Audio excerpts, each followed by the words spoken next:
RadioInfluence.com.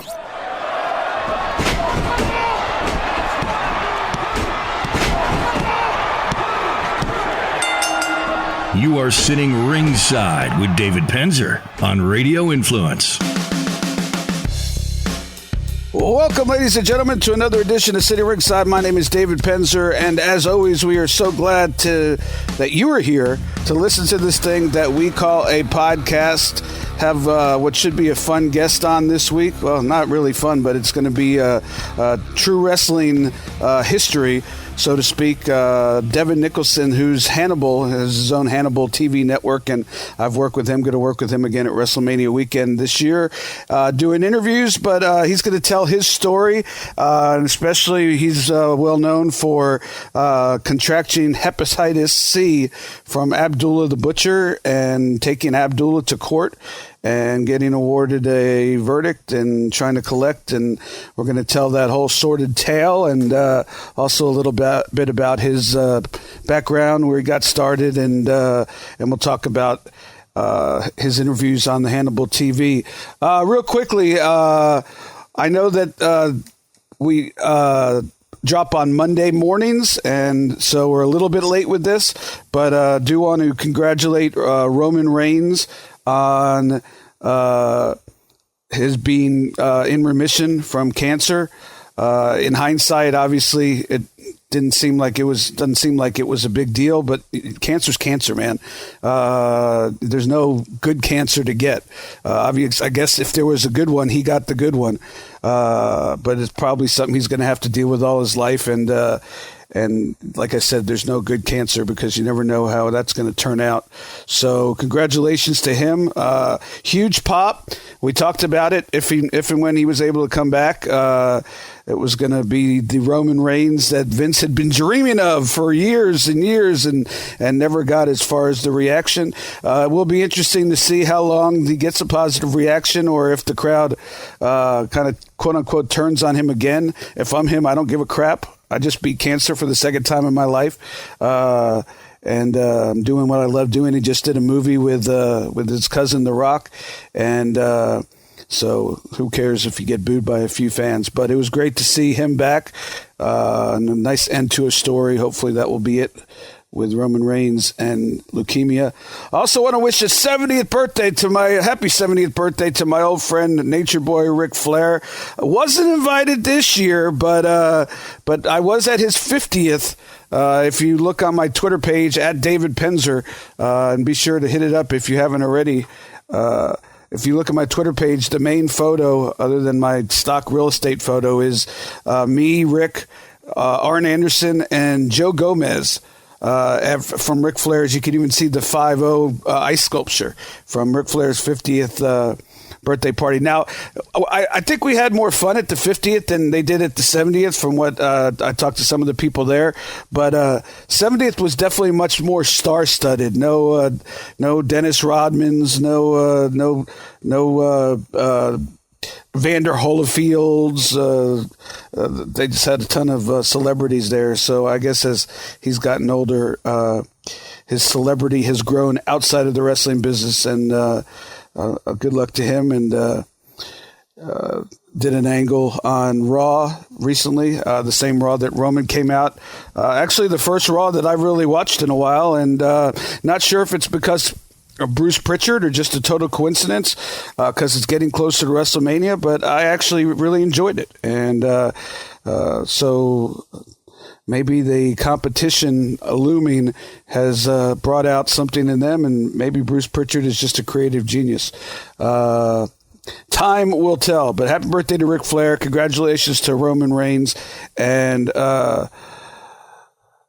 that's about it. We're on the road to WrestleMania, and you can see most of the matches starting to shape up. And looks like Kofi Kingston might get his quote-unquote, ironically, Daniel Bryan moment against Daniel Bryan. And it couldn't happen to a nicer guy as well. So we'll see if that happens. Just other random thoughts. Becky Lynch continues to stay over, and I'm glad for her. Ricochet and Aleister Black getting quite the push.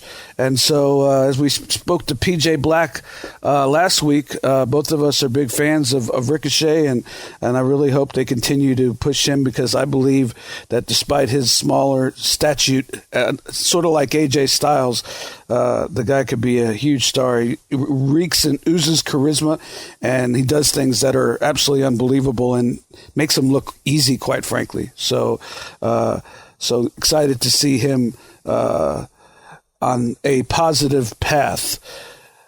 So without further ado, ladies and gentlemen, going to bring on this week's guest. He is the host of the Hannibal TV network, all kinds of shoot interviews, and also does some independent wrestling, has quite the story to tell, so we're going to hear it. Right now, please welcome Devon Hannibal Nicholson. All right, ladies and gentlemen, every once in a while on this podcast, we like to quote-unquote flip the script, so to speak, and interview those who interview, not quite for a living, but as definitely one of the main things that he does. I'm talking about my guest this week, Devon Nicholson, better known as Hannibal in the wrestling business, and you have tons of what you call career, many would call them shoot interviews, I guess they're career shoot interviews, with many of the top stars of professional wrestling and people like me as well, on your YouTube channel, the Hannibal TV. Tell everybody real quickly how they could find all those interviews in your YouTube channel. Well, the easiest way is to just search the Hannibal TV on YouTube, or it's youtube.com/the Hannibal TV, or go to thehannibaltv.com, and all the links are there. We've interviewed, as you said, tons of wrestling stars, especially WCW stars as well, and not only the top wrestlers, but also ring announcers and some behind-the-scenes people. And you've done a lot of interviews for us, so you could search on YouTube David Penzer, the Hannibal TV, and you'll probably have pages of interviews pop up if you're a David Penzer fan and you want to check out some of the work he's done for us. And some of them were like at 9 o'clock in the morning. I usually don't, I'm not seen at 9 o'clock in the morning, so that was a challenge, especially hitting the bar with the Finleys. We had Dave Finley on here talking about his mom and dad and their drinking prowess. So hitting the bar with the Finleys and then being up at 9 o'clock having to talk for a living was interesting. So I don't know that I'll be doing that this year in New York City. I think I'm going to go to bed early because we will be up there again for the Hannibal TV. And heck, if rumors are right, and the next WrestleMania is in Tampa, I'm going to have to charge you the hometown rate. No trans. Yeah, I mean, it sounds like from all I've read that that probably is going to happen. So that would be a lot easier next year, especially. I really actually love Tampa. I was just there. Fans could check out the interviews I just did there. I just did 6 interviews, and it's a nice place to go in April, too, nicer than New York City. For sure. Weather-wise. For sure. Well, I love New York City, but for sure weather-wise. Although it's rainy and cool today, but I guess that's comparable to Canada where you're at. What degree is what? Oh God, no, it's not. Florida is not comparable, and New York City is not comparable to Canada. We're where I am in Canada. I'm like 8 hours north of New York City, so the weather is significantly different. It was funny, I actually interviewed Marty Jannetty in Poughkeepsie, New York, about a month ago, and even the difference between here and 6 hours below in Poughkeepsie was significant. They hardly had any snow there, and we have like 3.5 feet here right now, which is horrible, and it gets to -30. Basically, my goal as an interviewer is to be able to move to the U.S. because I've had enough of this weather for one lifetime. Yeah, my wife's from Halifax, and she misses her family, but only in the summer, I think, because she doesn't miss the weather for sure. Hey, before we start talking about your career, let's talk a little bit about these career shoot interviews. What's the best shoot interview you've ever done, and what's the worst you've ever done? Not to put you on the spot. Oh, my gosh. Well, that is definitely putting me on the spot. The worst, by far, there's no comparison, was Carlito, because answered 3.5 pages of questions in 15 minutes with basically yes, no, I can't remember. I think the best line was, what was it like working with Ric Flair? That was cool. That's all he could say about his feud with Ric Flair. So that was a torturous one. There's so many best ones. I couldn't even really begin. But one of my personal favorites to interview was, of course, Dan Gable, just because I have so much respect for Dan Gable, who, for any pro wrestling fans that don't know who he is, he's an amazing amateur wrestler who almost won 10 NCAA championships in a row as a coach as well.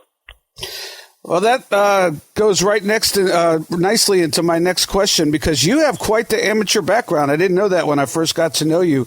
How'd you get involved in professional wrestling, and how close were you to go into the Olympics? Because from what it seems like online, it looks like you were pretty close.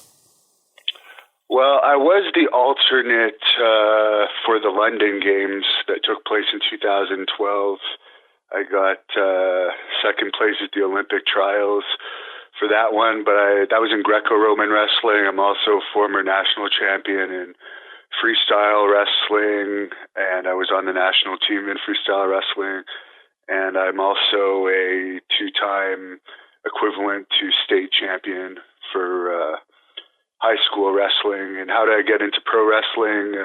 I started amateur because I wanted to be a pro wrestler, and basically I turned down scholarships when I graduated high school.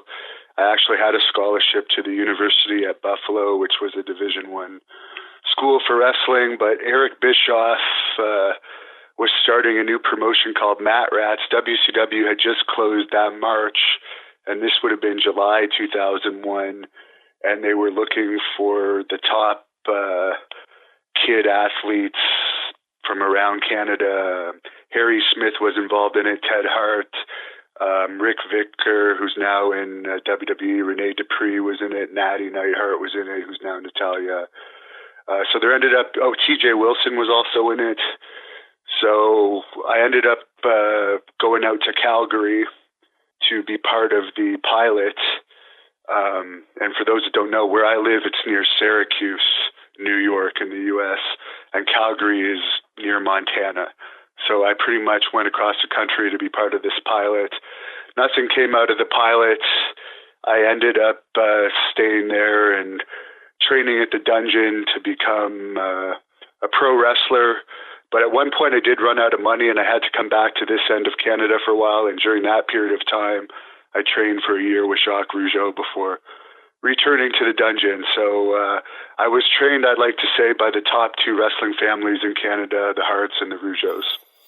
Yeah, for sure. Tell me about training in the Hart Dungeon. Is it everything it's supposed to be? Well, by this point, I started training there in 2001. I stopped in 2005. Stu would come and watch. He could walk, but he was mostly in a wheelchair. When we practiced in the summer outside, he would usually watch. Sometimes he would come down.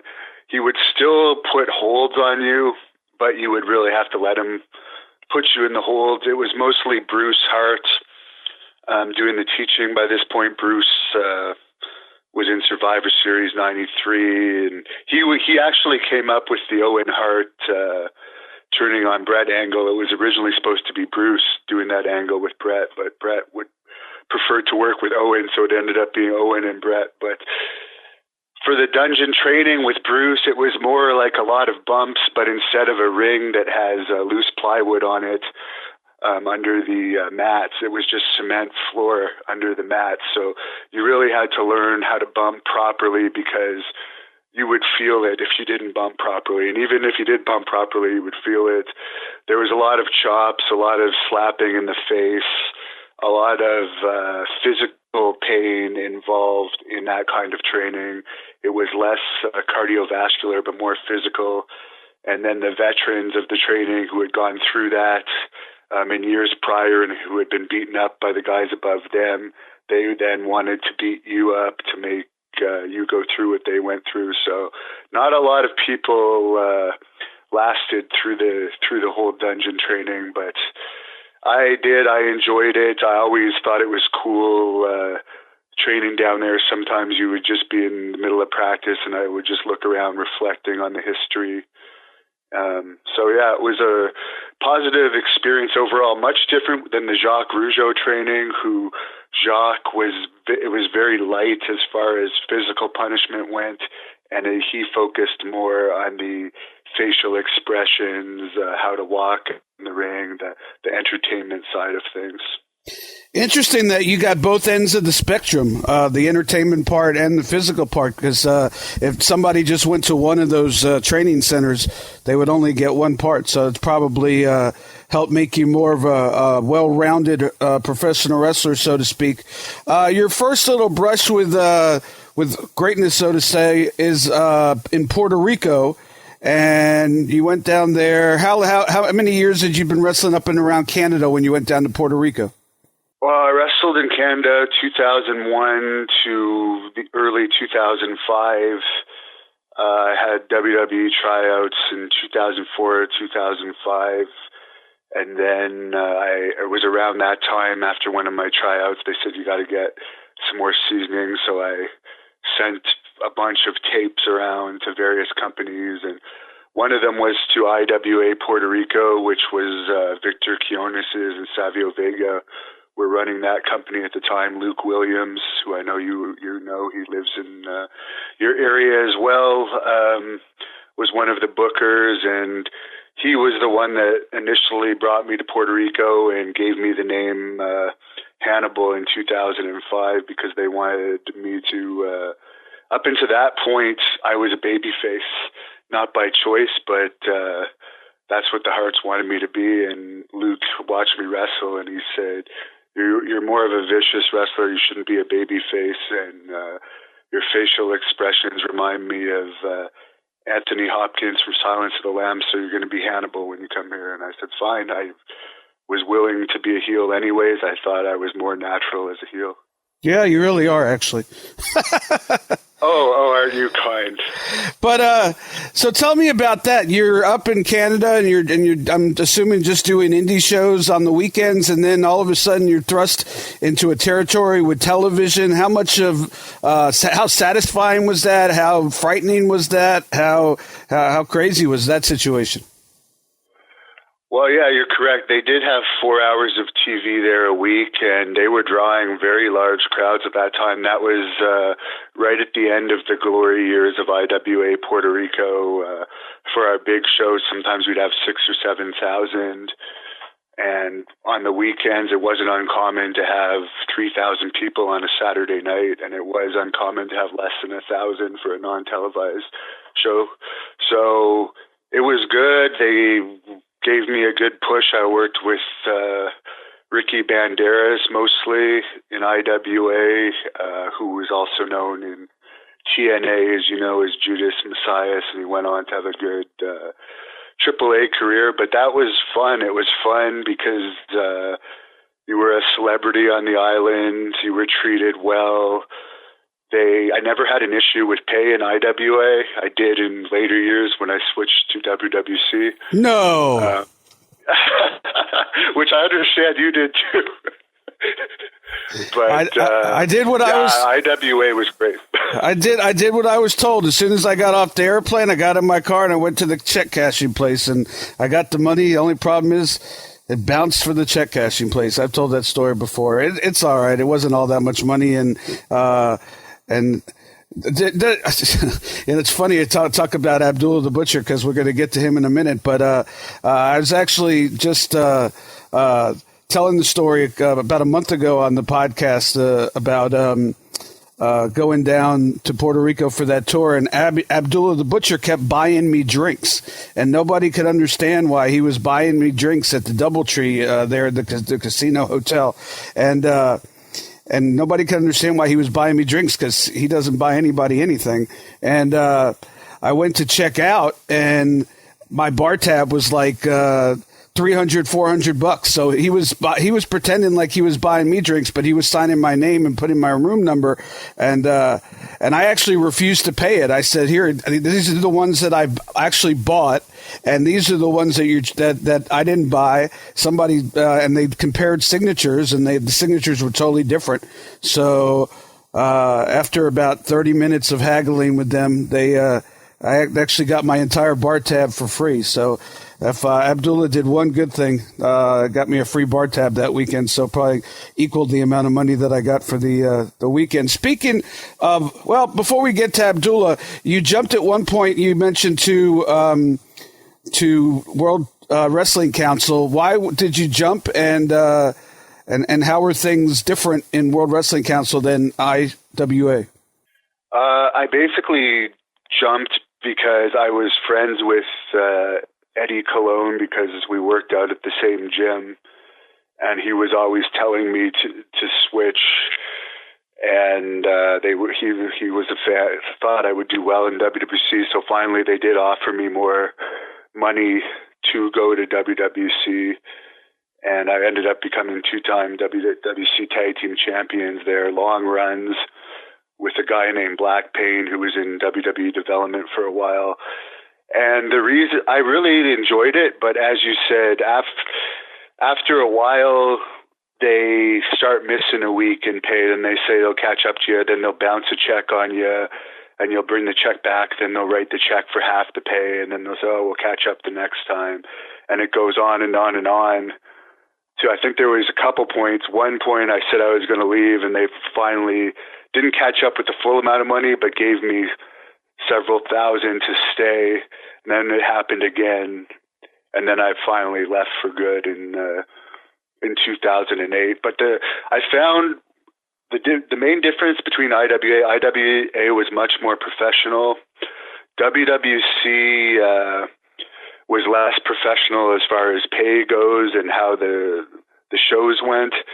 But the wrestlers were more of a friendly, tight unit, where IWA, not everyone was friends.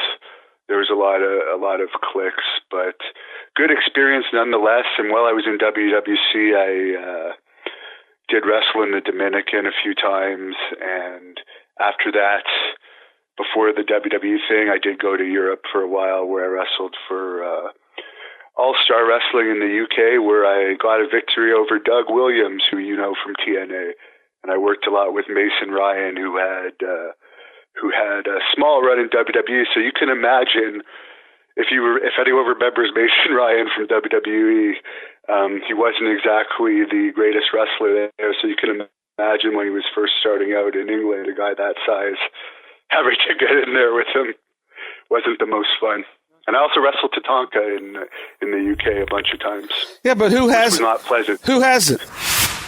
So I was on the plane the other day, and I got a couple chapters down in a book I've been wanting to read, and I'm looking here in my office, and I have Wrestlers Are Like Seagulls by J.J. Dillon, Accepted by Pat Patterson, a whole bunch of wrestling books, and I never have time to read them.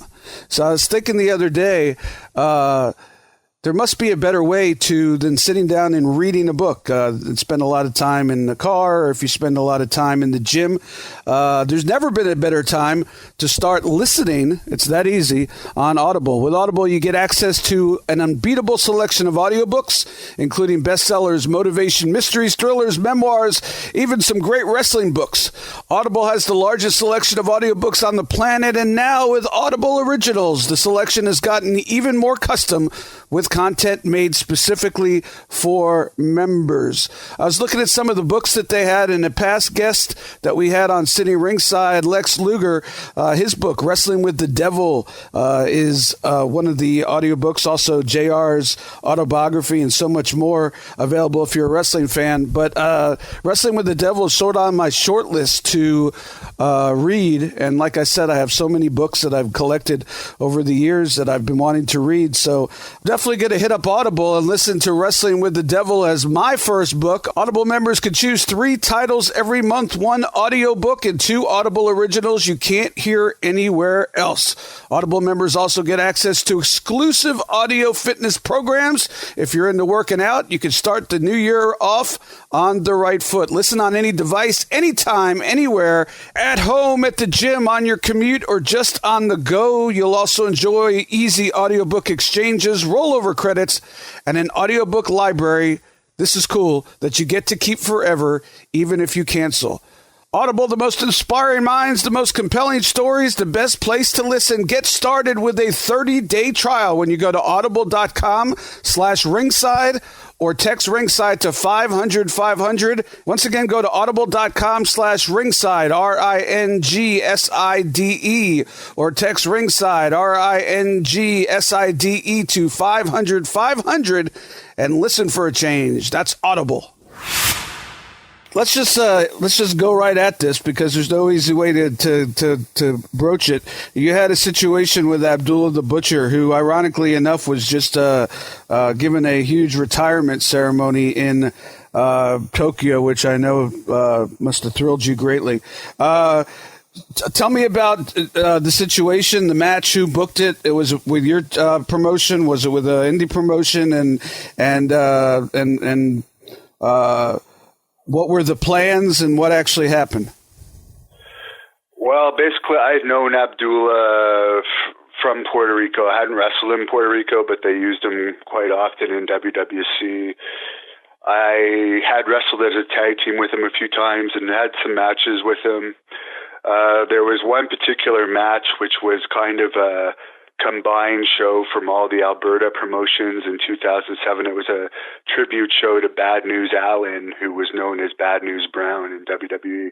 He had just passed away, and Abdullah was at one time his tag team partner in Japan. So the main event for that show was me against Abdullah in a cage, and we were both bleeding in the match from our own cuts, which, as everyone knows by now, because kayfabe is long gone in wrestling, sometimes a hard way is done, where you're bleeding from taking a legitimate hit to the head from a object, such as one time when Abdullah hit me with a coffee pot and split my head open.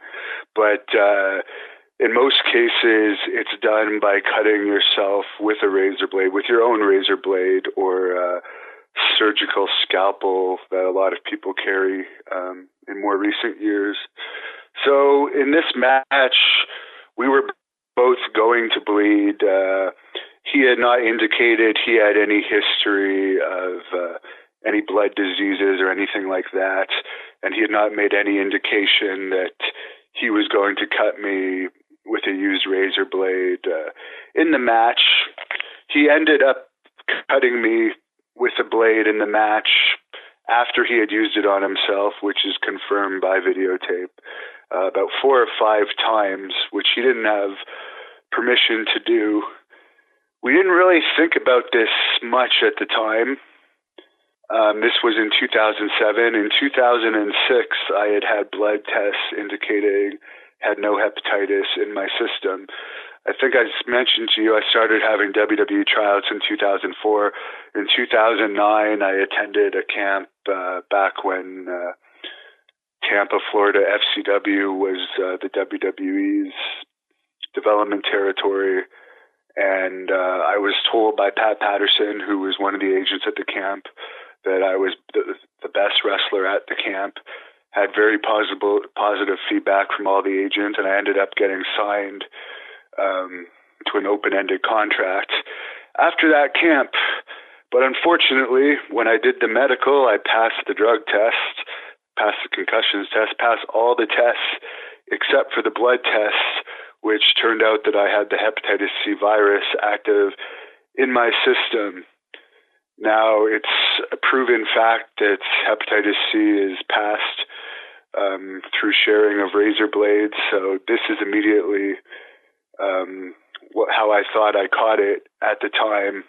It took us 2 years to just go back for a bit. Ultimately, my contract was rescinded because I had hepatitis C. I did receive a settlement from WWE related to that, but the matter between Abdullah started when he wouldn't give us his blood test. Finally, after 2 years, we got his blood tests, which indicated that he had had hepatitis C for quite a long time. In 2014, the case finally went to court in Canada, where he was found guilty of negligence, assault, and battery. Negligence because he knew he had hepatitis C, and he cut me with a razor blade after cutting himself. That's negligence. Assault because he didn't have my permission to cut me. Wrestling is a performance, and you're not agreeing to get cut with an unsanitary razor blade when you're agreeing to a pro wrestling match, let alone a hepatitis C infected one, and battery, because his actions caused me bodily harm.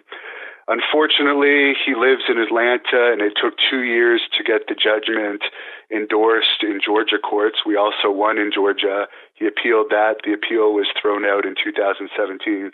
So in the time that we won in Canada and the time that we won in the U.S., he had time to close his main restaurant, transfer various properties, close bank accounts, close credit cards. And unfortunately, despite receiving a large amount in damages and me having to actually go through 2 treatments to get cured of hepatitis C, these were terrible treatments. One was 24 weeks, one was 36 weeks. It's very similar to chemotherapy. The second treatment cost me $80,000. I had about $124,000 in legal fees that I'm still paying off to this day. I didn't get a penny. So it's been an unfortunate situation, but at least I got cured. The cure has actually been confirmed again this year because I just had blood tests done in December. But just a sad situation all around that unfortunately I lost a WWE contract out of that, and I never received another contract with a major company since, unfortunately. What was Abdullah's defense, if he had any? What did he have? What did he say that to protect himself? His main defense was he kept insisting that he didn't cut me, but it was right on tape that he cut me. And if you look at the thing in slow motion, it's very obvious that he cut me. So that's called lying on the record, when you say you didn't cut. And for a long time, even after we had his tests, he was saying he didn't have hepatitis C, which is also lying on the record. He said this to major news sources such as the Atlantic magazine. So he was proven to be a liar, and it's more likely than not I didn't have it the year before the match where he cut me with the blade. He had it for a long time before. He cuts me with a blade. He has hepatitis C. Then I end up having hepatitis C. So the case was fairly straightforward when it came to that. Have you heard from anybody else? Because he's bled with a lot of people in this business. Have you heard from anybody else who heard your story and also realized that they had hepatitis C through wrestling that? Well, the thing is, and one of the things about this case is, when you're just double blading, it's really fairly small cuts, and blood is flowing outwards, and blood is not necessarily getting into those cuts. So just by wrestling him in a regular double blood match, you may or may not catch it. But when someone's actually sticking an object that's been in their body with their blood into it in yours, then that greatly increases the chance. But guys that have had it, that have wrestled him, that I know of, is Hart and Rougeau. He wrestled him. He had it. Luke Williams had it. Who else? Billy Graham wrestled him 9 times. He had it. Now, I'm not saying that they necessarily caught it from them, but, I mean, it's been around. Lots of wrestlers have had it. Ivan Koloff had it. He's dead now. Bobby Jaggers. Terry Funk has never said what kind of hepatitis he had, but it has been reported that at one point he had a kind of hepatitis and was cured of it. So I'm not saying that Abdullah gave it to anyone necessarily. Only in my case do I know, because he shared a razor blade. They could have caught it. Like Billy Graham has said it, the 70s were bloodbath years. it was common to have bloodbaths in matches. So there's a lot of stuff going around, and Hep C wasn't even tested for until 1990. So it's a fairly new disease, but luckily there is cures for it now, and there's better and better cures being developed all the time, and I'm very thankful that I'm cured. So that's about all I have to say about that.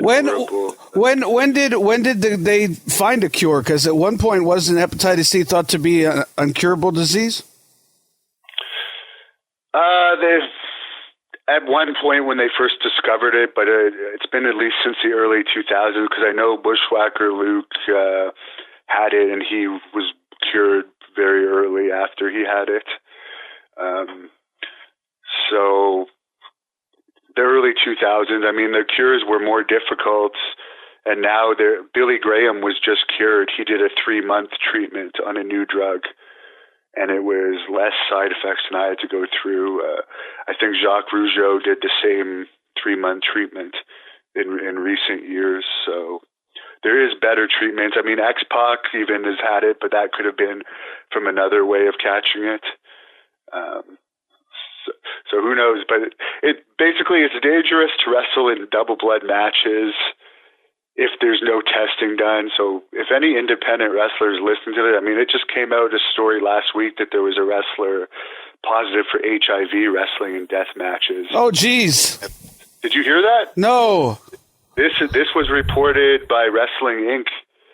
that there's a wrestler who had tested positive for Hep C wrestling in death matches.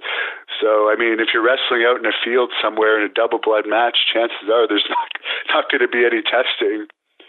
But WWE, obviously, they have the no blood policy. They're supposed to stop matches if accidental blood occurs, and they've cut way back on... Unless you're Brock Lesnar. Yeah, I mean, some of that stuff is questionable, but again, that's a single blood situation, and those guys are tested. So I'm not necessarily against blading, but sharing razor blades, I'm definitely against. And double blood matches where there's no testing involved is highly, highly dangerous. Even if there is testing, people aren't necessarily getting tested every week. So, and that's the other thing about Hep C. Some people always say, well, it could be transmitted by sex. There's never been any 100% proof that Hep C can be passed by regular heterosexual sex, because it's blood to blood. So you would have to have two people with cuts on their sexual organs. So that's very rare cases. It's a blood disease. I don't want to say it's never happened before, but you're right. It's very rare. Hey, talk to me about your friendship with superstar Billy Graham. I know that you guys are close, and he doesn't talk. I like superstar Billy Graham, and I'm not trying to pick a fight with him, but he doesn't talk positively about a lot of people in this business. So how'd you happen to get on his good side? Well, he heard about my story, is how that started, and he actually had a liver transplant due to hepatitis C. And he had wrestled Abdullah the Butcher, so the story hit close to home for him. He had witnessed Abdullah the Butcher in his younger days tape a blade to a popsicle stick and basically slice some jobber up so badly that the jobber had to go to the hospital. And he thought that was brutal. So he always thought that Abdullah kind of was careless in the ring as far as you're supposed to protect the person you're wrestling. They're not supposed to leave with permanent injuries. But at the time I met him, my first treatment hadn't worked, and he actually got me an appointment with his doctor in Phoenix, who's one of the top liver specialists in the world, Dr. Hector Rodriguez, who works with the Mayo Clinic, and he's the one that got me on the experimental treatment. So I always say I'll owe superstar Billy Graham for the rest of my life, because it was because of him directly that I ended up getting on the treatment that cured me of the disease. So we just became friends, and I still talk to him all the time. I just talked to him yesterday, actually, because I'm going to Arnold Sports Awards this weekend in Ohio, and he's got a message he wants me to pass on to Arnold, so we'll see if I can get that message to Arnold. But as far as his mood swings and stuff, you have to understand this guy has a lot of health issues. He is legally handicapped. He lives in a hotel room with his wife. He's poor. He did all this in wrestling. He's under a WWE Legends contract, but they haven't used him for one appearance. They were just in Phoenix for Royal Rumble weekend. They didn't use him for anything. And for people that don't know, it's not like you get regular pay for being under a WWE Legends contract. You're paid by the appearance, or if they make a toy with you or something, you get a certain fee for that, or put out some merchandise of you. So anyway, he's just sad because he's one of the greatest wrestlers of all time. As far as Hulk Hogan copied him, Ric Flair even said he copied him in his book when he first came. Billy's wife actually gave Ric Flair his first bleach blonde hair dye job, and Jesse Ventura copied him. Scott Steiner has even admitted that he's copied a lot, and he's still a genius as it comes to promos, and he could really have a role like helping young wrestlers or being an advisor to a company like WWE, but instead he's just basically stuck in his hotel room living in pain. So that's what his mood swings are from. I understand that he does have mood swings, and some people really take that personally, but you have to understand he's also in his 70s. He's had a lot of health issues, and he's sad, I guess. Sure. No, it makes sense. What's Honky Tonk's excuse? I don't know. I actually haven't thought. I talked to Honky Tonk Man this year. I was supposed to do a interview with him actually this month, but he canceled it for the summer.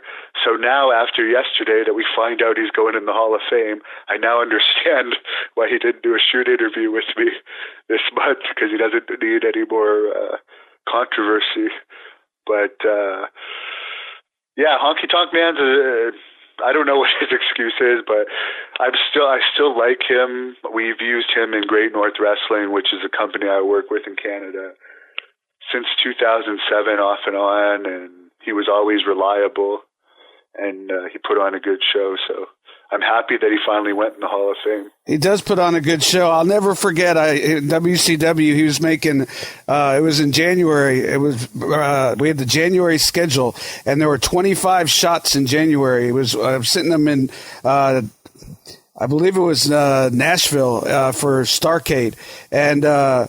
He was in the dressing room, and he's telling me, I get $1,000 a match, and so I'm doing the math, and I wasn't getting anywhere near $1,000 a week at that point, let alone $1,000 a match. I was just starting out as the ring announcer, and they told him that he had to put over Johnny B. Bad, and he packed up his bags and he quit. And I said to him, "You're giving up $25,000 just next month.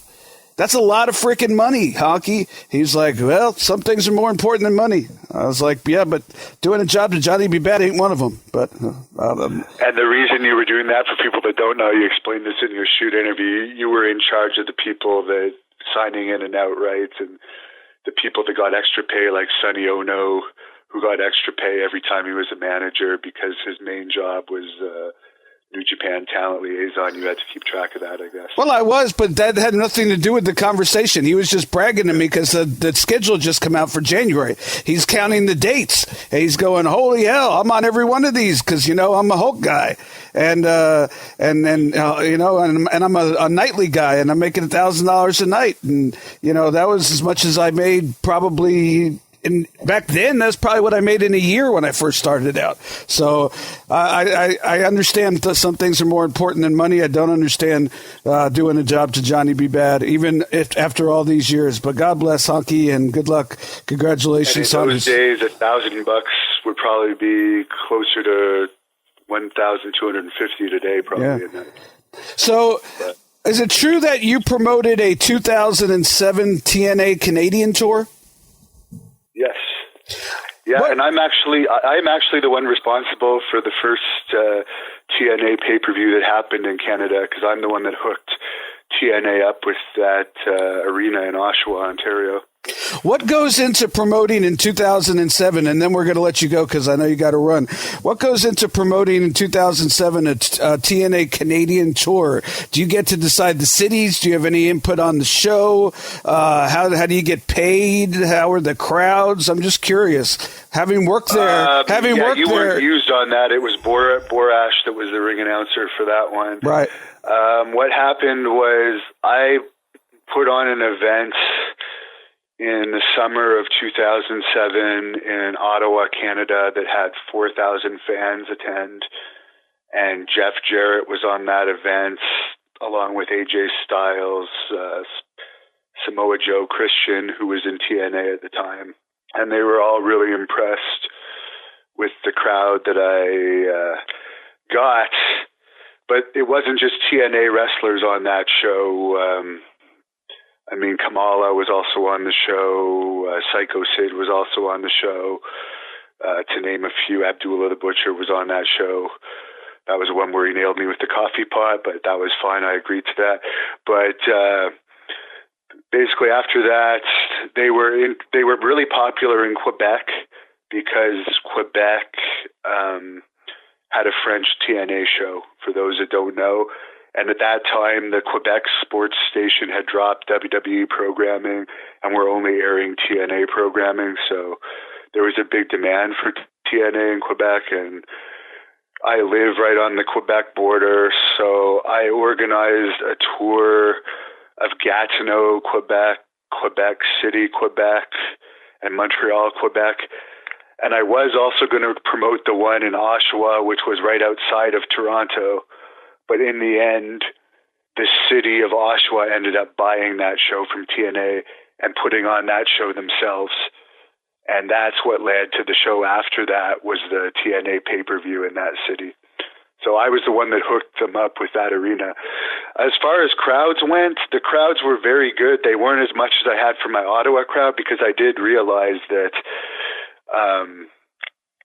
TNA, it wasn't just TNA that had drawn that Ottawa crowd. I mean, we had other wrestlers and local wrestlers on the shows as well that were helping to sell tickets.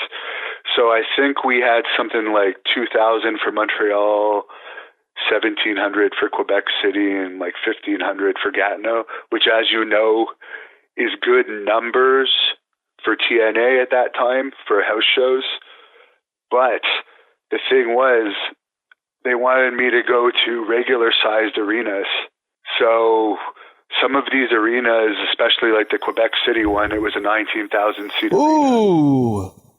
So ouch. The cost of that arena was like $70,000 in the end. So that was a bomb. Even though that was a great crowd for a TNA show, we should have done the shows in small venues. So that was a learning experience. I got to wrestle Abyss on that tour. That was great. They were actually thinking of bringing me in to feud with Abyss at that time, but because due to the size of the arenas that we went to, there was nowhere near a profit made, despite the good crowd. So that kind of ruined my relationship at that time with TNA. Real quickly, how did you start the Hannibal TV? Whose idea was it? And because it's a unique concept, and what can we look forward to in the future, other than me?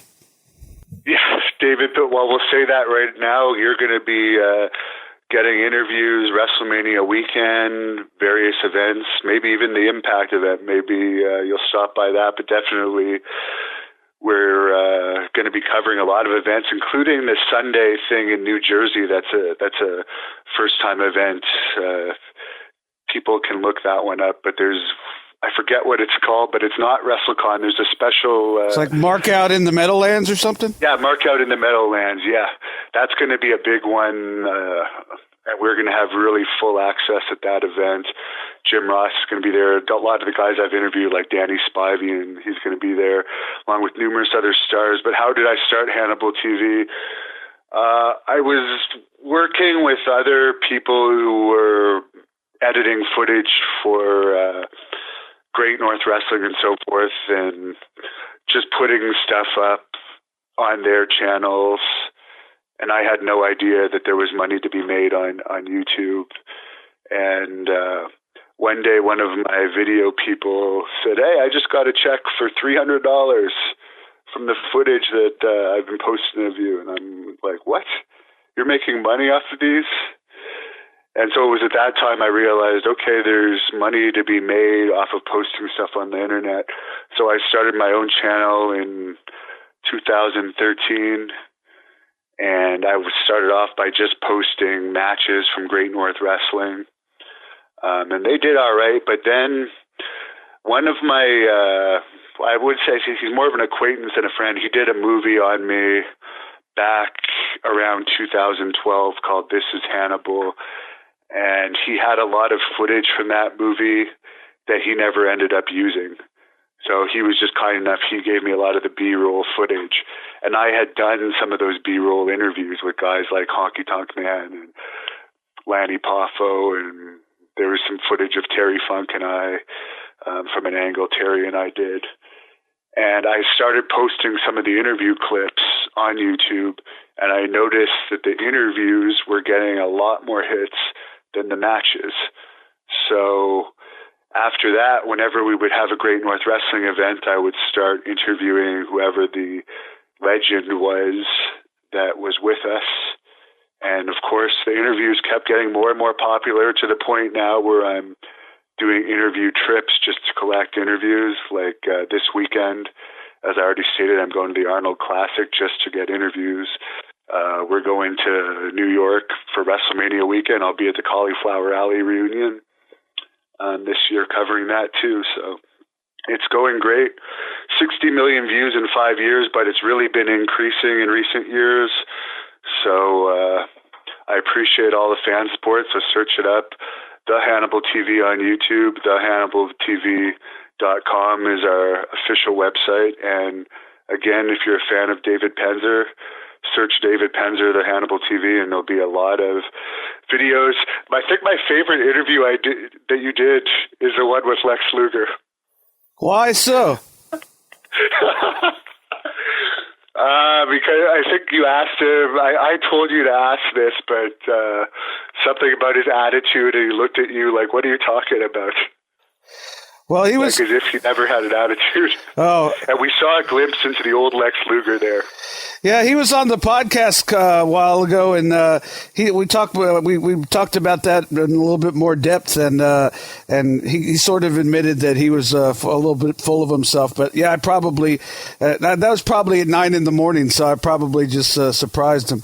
But yeah, looking forward to hanging at WrestleMania weekend in New York City, and we'll get some good content for your network, and hopefully we could make some connections for the podcast. It'll be a win-win. Hey, we've been wanting to have you on for a while. We actually tried to do this live when you were in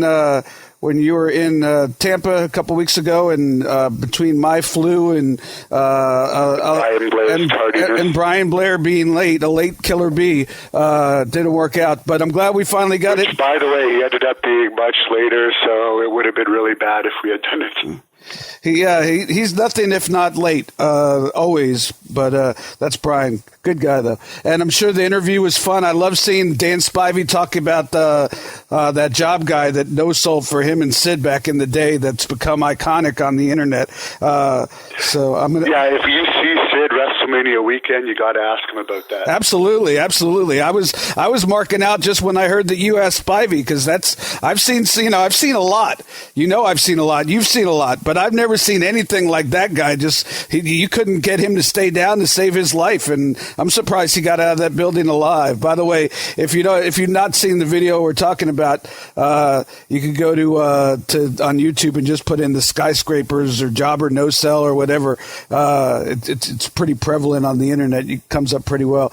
But the most incredible thing about that, and you confirmed this with me, and this is typical WCW, is that was a pre-taped match. Oh, sure. And they did nothing. I like when Spivey even remembered it. The jobber Sid tries to clothesline the jobber, and Sid falls down. Yeah, knocks Sid over. They left that in. They put that on TV. Yeah, I have no comment on that. It was pre-taped. It wasn't live. And look, they were taping a lot of content, and it was expensive to tape, and they had to get it on TV. But yeah, they could have edited that spot that Sid took a dump on his ass out for sure.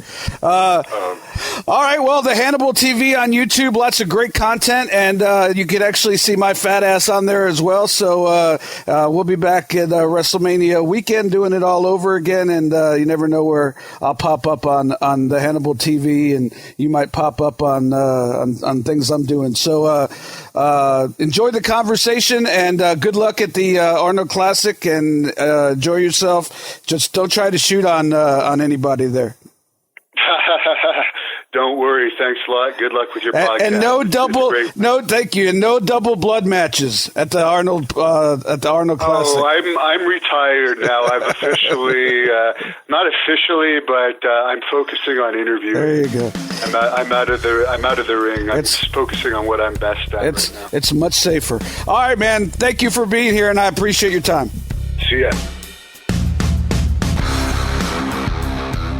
Big thank you to Devon Nicholson for jumping on sitting ringside this week, and interesting story. And I know he's doing a little kickboxing now, so I think he's moving into another direction. But we're looking forward to being up there WrestleMania weekend. Also, hopefully, a lot of the stars that have been on my quote-unquote bucket list, we'll be able to hook up with them and book a seat here ringside with me. So looking forward to that as well. And all of WrestleMania weekend should be fun so far. In the Hall of Fame, D-Generation X and the Honky Tonk Man. I heard rumors that the Hart Foundation are going in as well. So we'll see. That would be 2 Hall of Fame rings for Jimmy Hart, and that might just cap off him never doing this podcast again if he got 2 Hall of Fame rings instead of 1. But always fun to see who's going into the Hall of Fame. If you'd have told me Jeff Jarrett a year ago, I'd have bet you the house not. And if you'd have told me Honky Tonk Man a month ago, I'd have bet you the same house not. But that's why it's fun to watch. You never know who's going to go in. You never know who's going to make up with the people in charge. And it's always fun to hear some great stories from the talent, and I'm sure D-Generation X will be great. I'm sure Honky Tonk will be great. And the ironic part about it is, if he's lucky, he's getting the same payday that I discussed earlier that he missed out of a month's worth of bookings for WCW, because that's about the going rate for the Hall of Fame from what I understand. So, but, can't look back, I guess. Anyway, speaking of looking back, hit me up on social media at David Penzer or at Penzer Ringside. Let me know who you want to hear in future months and weeks and years on this podcast. We are an open book and want to bring you the best interviews and the most interesting talent that we can each and every week. We strive to do that, so hit us up and let us know who you want to hear. Dan, I know you want to hear Sting. I'm going to be on a Legends of Wrestling show with Sting in April in Detroit, and so I'm going to kindly ask Mr. Sting if he will do the podcast, and my good friend Dan would be happy and satisfied for that if we can make that happen. But so Sting's already on the list. Let me know who else you want to hear out there at David Penzer on Twitter. Always fun to interact with the fans. Somebody asked me a question this past week: how come you never went to WWE? I said they never asked me, but I will get more in depth if you have any other questions as well. Until next time, then, I'm David Penzer, still sitting ringside. See ya. Follow David Penzer on Twitter at David Penzer. Also, make sure to follow the show on Twitter at Penzer Ringside. You've been sitting ringside with David Penzer on Radio Influence.